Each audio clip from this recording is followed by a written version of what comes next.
Assalamualaikum warahmatullahi wabarakatuh. Apa kabar sahabat-sahabat anak parit?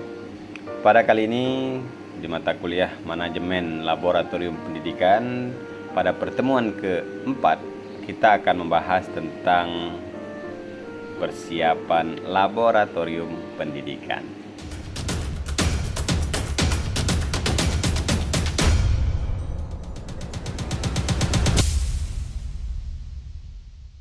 Sahabat-sahabat anak parit, hampir semua pendidik percaya bahwa laboratorium merupakan sarana utama dalam meningkatkan pemahaman siswa dalam proses belajar dan mengajar. Bahkan di Amerika Serikat, laboratorium telah dikenalkan kepada siswa sejak tingkat taman kanak-kanak dengan tujuan memberi kesempatan kepada seluruh siswa agar terbiasa dengan benda-benda di sekitar. Pada level yang lebih tinggi, yaitu sekolah dasar, para siswa sudah mulai diperkenalkan untuk melakukan penelitian, bertanya, menganalisis hasil penelitian, berdebat tentang bukti-bukti yang ditemukan, membangun pengertian tentang konsep sains, dan mengaplikasikan dalam kehidupan sehari-hari. Pada tingkatan sekolah menengah, kegiatan di laboratorium dilakukan setiap minggu, mengumpulkan data setiap minggu dan mempresentasikan hasilnya di kelas. Sahabat-sahabat semua, di dalam abad ke-21, pengajaran mata pelajaran yang berbasiskan pada eksak, itu contohkan pengajaran pada mata pelajaran ilmu pengetahuan alam, harus di Indonesia itu harus lebih memfokuskan kegiatan kepada peserta didik dan bukan kepada guru, dan fokus pada pengetahuan bukan hafalan. Kegiatan laboratorium harus berorientasi kepada masa depan, sehingga kegiatan laboratorium harus memiliki tujuan yang mampu untuk mendukung melahirkan generasi peneliti dan teknisi yang handal di masa depan. Dalam kegiatan di laboratorium, haruslah kita itu mengetahui tujuannya. Nah, kegiatan di laboratorium itu bertujuan untuk meningkatkan kemampuan siswa dalam menguasai bahan ajar. Dan yang kedua, tujuannya adalah untuk mengembangkan pemikiran dengan alasan yang rasional dan ilmiah. Kemudian, memahami kompleksitas suatu fenomena. Yang keempat, mengembangkan keterampilan praktis. Yang kelima, memahami sains. Yang keenam, merangsang siswa untuk tertarik dalam bidang sains.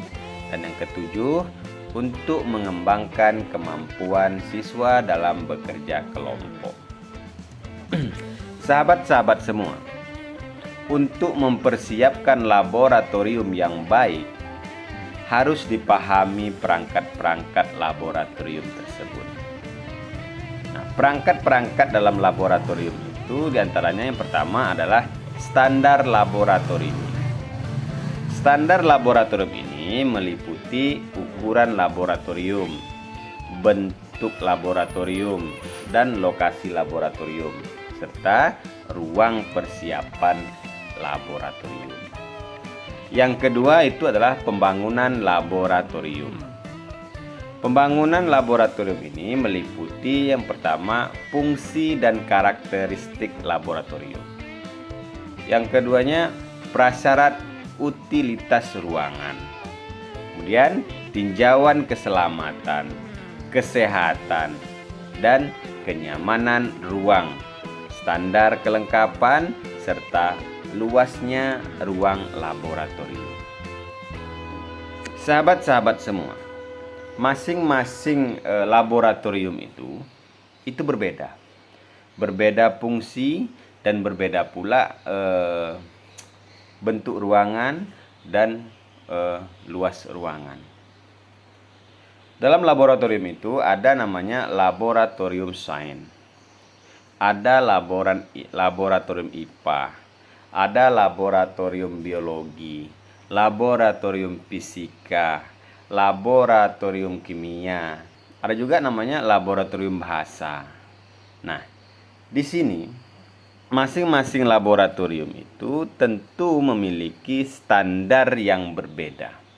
Tapi pada intinya, masing-masing laboratorium itu, laboratorium sains, laboratorium biologi, fisika, kimia, bahasa, dan sebagainya, setidak-tidaknya itu harus memiliki standar-standarnya. Standar-standar yang harus dipenuhi, baik itu dari ukuran, kemudian bentuk, lokasi, kemudian ruang persiapan, itu haruslah kita pertimbangkan terlebih dahulu.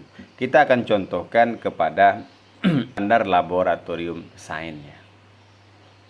Nah, dalam mendesain suatu laboratorium harus memenuhi minimal itu 3 syarat, yaitu kesehatan dan keamanan kerja.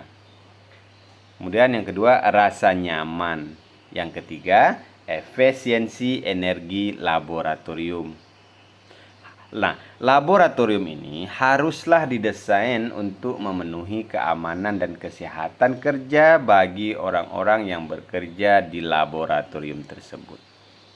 Banyaknya bahan-bahan kimia atau bahan-bahan biologi yang berbahaya dan digunakan dalam kegiatan laboratorium.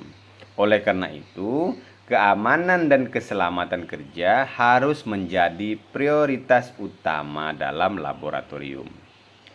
Kenyamanan laboratorium juga harus menjadi perhatian, karena laboratorium yang pengap dan panas karena kurangnya udara juga dapat mengganggu kesehatan para pekerja, di samping tidak membuat betah para pekerja.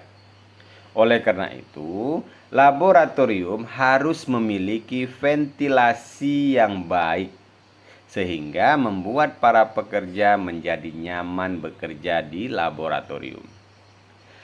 Standar laboratorium dapat digunakan sebagai referensi dalam mendesain sebuah laboratorium sains. Nah, dalam mendesain sebuah laboratorium, setidaknya kita itu harus melihat ukuran laboratorium. Nah, ruangan laboratorium sebaiknya berbentuk persegi 4 atau yang mendekati persegi 4 dengan ukuran tertentu. Standar yang berlaku di Inggris, kita ambil contoh di Inggris. Nah, di sana kita lihat bahwa setiap siswa itu membutuhkan ruang seluas sekitar 3 meter persegi. Oleh karena itu, ukuran standar laboratorium yang diperuntukkan bagi 30 siswa, maka luasnya itu adalah 90 meter persegi dengan rasio perbandingan panjang dan lebar antara 1 berbanding 0,8 atau 1:1,1. Sedangkan Departemen Pendidikan yang ada di Hong Kong mewajibkan setiap laboratorium sains memiliki ukuran sekitar 120 meter persegi dengan lebar minimal dari 7 meter di setiap sisinya. Ruangan laboratorium sebaiknya tidak memiliki pilar atau tiang penyangga di tengah ruangan. Nah, sehingga pemandangan guru tidak terganggu.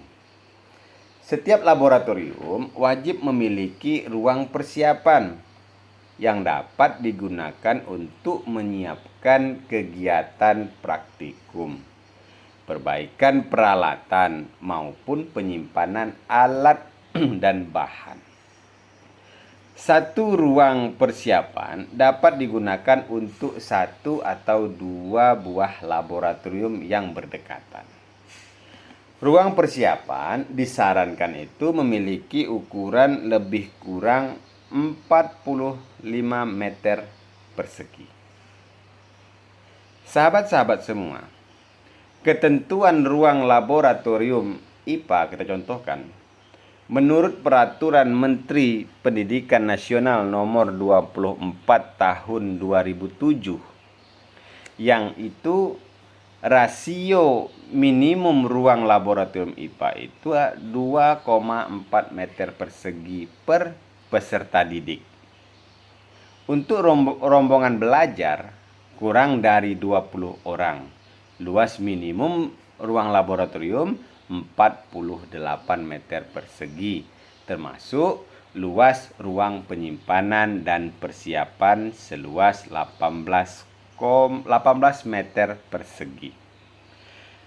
Lebar minimum ruangan laboratorium IPA itu selebar 5 meter. Sebuah laboratorium dengan ukuran lantai seluas 100 meter persegi dapat digunakan oleh sekitar 40 siswa. Dengan rasio setiap siswa menggunakan tempat seluas 2,5 meter persegi dari keseluruhan luas laboratorium. Nah, sahabat-sahabat semua, selain luas laboratorium, kita juga harus memahami bentuk dan lokasi laboratorium. Lokasi laboratorium sangat disarankan untuk berdekatan satu dengan yang lain sehingga memudahkan administrasi dan pengelolaannya. Apabila bangunan laboratorium bertingkat, maka tempat penyimpanan bahan kimia atau laboratorium kimia perlu mendapat perhatian khusus. Laboratorium tersebut harus ditempatkan pada bagian paling atas untuk menjaga bahaya gas atau debu yang keluar dari bahan kimia atau lemari asam. Sedangkan bentuk laboratorium yang banyak digunakan di laboratorium sains di banyak negara sangat bervariasi ya, tergantung kondisi ekonomi dan pendidikan yang ada di negara tersebut. Bentuk ruang laboratorium siswa sebaiknya itu bujur sangkar. Bentuk bujur sangkar memungkinkan jarak antara guru dan siswa dapat lebih dekat sehingga memudahkan kontak guru dengan siswa. Kemudian ruang persiapan. Ruang persiapan sangat dianjurkan memiliki ukuran yang memadai sebagai tempat menyiapkan praktikum dan menyimpan alat dan bahan. Kemudian rekomendasi umum yang digunakan untuk ruang privasi adalah minimal 0,5 meter persegi per siswa. Jadi kalau ada 2 buah laboratorium masing-masing untuk 30 siswa, maka ruang persiapan memiliki luas minimal 0,5 kali 30 siswa kali 2 buah laboratorium, berarti 30 meter persegi luasnya. Nah, begitu juga dengan pembangunan laboratorium fisika, laboratorium biologi, dan juga laboratorium bahasa. Jadi ada peraturan atau tuntutan-tuntutan tertentu yang harus diikuti dalam membangun sebuah laboratorium. Karena pada dasarnya laboratorium itu kan berfungsi untuk memudahkan siswa dalam melaksanakan praktek, melakukan penelitian, dan lain sebagainya untuk menunjang proses belajar mengajar di sekolah. Oleh karena itu, perencanaan laboratorium itu haruslah dikelola dengan bagus.